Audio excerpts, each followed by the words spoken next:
Maganda po siya, guys. Parang ikaw. Ay.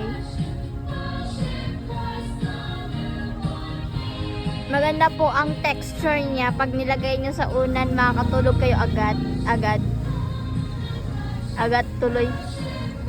Yan, cherry blossom.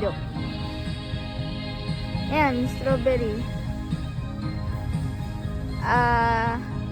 Yan, parang plain po. Parang plain po. Parang plain. At to, para sa mga Magaganda lang. ay, Pag hindi ka bumili, hindi ka maganda. ay.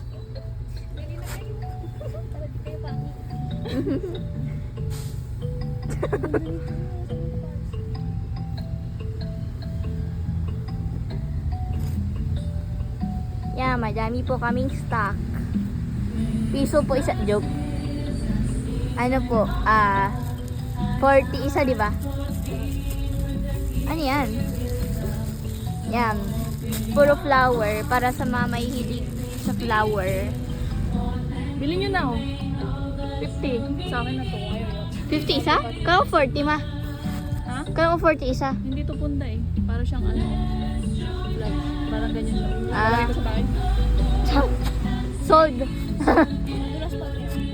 Ano yan? Ano yan? Bago pa, oh. What's this? Ano yan? Pang-unan. Ay, ano to? Tatlo?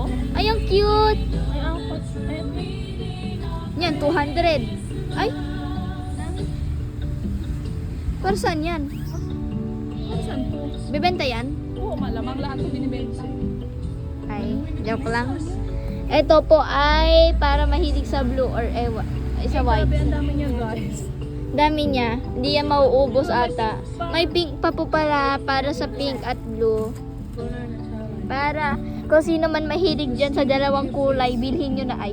Pero ang ganda niya, oh. Para siyang ano. Seamless. Ang tawag dito?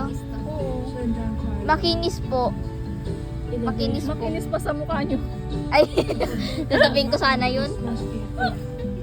Ang init. Ang sakit naman nun. Nire-real talk tayo ng nagbablog. Nagbebenta po kami dito na may kasamang real talk.